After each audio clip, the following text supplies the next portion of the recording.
So today I'm going to be talking about self-esteem because after reading this book right here, I realized how important it is to have high self-esteem because it's taking you a step closer towards being free by allowing you to be your authentic self and also work on projects that matter to you. And if that's not important, I don't know what's important anymore, really.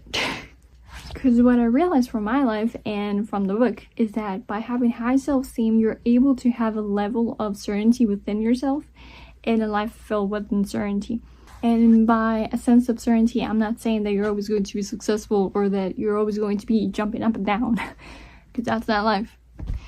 But it's basically going to allow you to tolerate more the uncertainty of life, to navigate through the obstacles of life, and also act from a place of love rather than fear. So because of that, I want to go over 3 general concepts today. The definition of self-esteem, the 6 pillars to build self-esteem, and also an example on how to apply the pillars.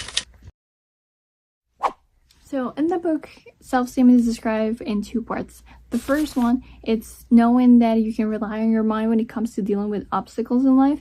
And the second one, it's knowing that you're worthy of happiness. I know that right now it might look like more of a rigid structure, but in reality, it's more of a mental mechanism that you build within yourself so that you know that you can rely on yourself and also work on the things that matter to you. And also to clarify, so usually self-esteem is strongly associated with your professional life, but it applies to everything. So your relationship, your values, your hobbies, passions, it holistically impacts your life. Now moving to the pillars. So there's 6 pillars. The first one is to live with awareness, to accept yourself, take responsibility for your life, be assertive, live intentionally, and live with integrity. So starting with the first one, to live with awareness. It refers to the willingness to observe your reality, accept it, and then act accordingly. And what's essential here is that once we see a problem or something that we want to improve, we don't have to ignore it or push it to the side or say that we're going to do something about it later, but we actually have to address it.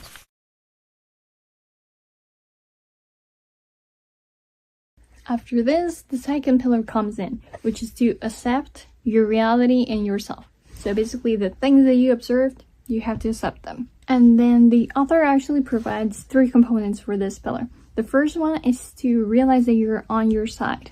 So this refers to this inner force that we all have inside of us that is motivating us to even passively improve our lives or do something positive for us. For instance, if you're a student and you're going to school, or if you're going to work, you work and you're waking up every morning, maybe you're brushing your teeth.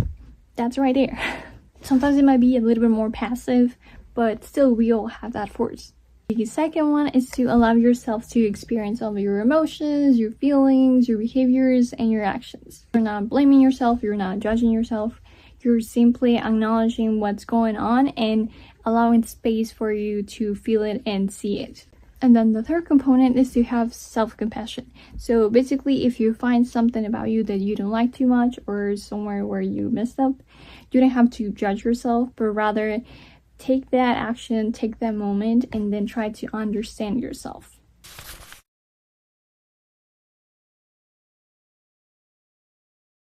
The third pillar is then to take responsibility. So based on the things that you have observed and accepted, you have to see what things are under your control and take responsibility for those.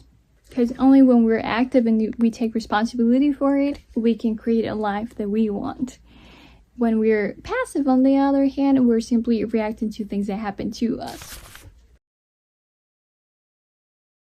To be assertive then refers to openly expressing your wants, your needs, and your values, because you actually find a value in who you are and you're not afraid of showing it to others. Rather than, for instance, like pretending to be someone who you're not just because you want validation or you want to feel like you fit in a group.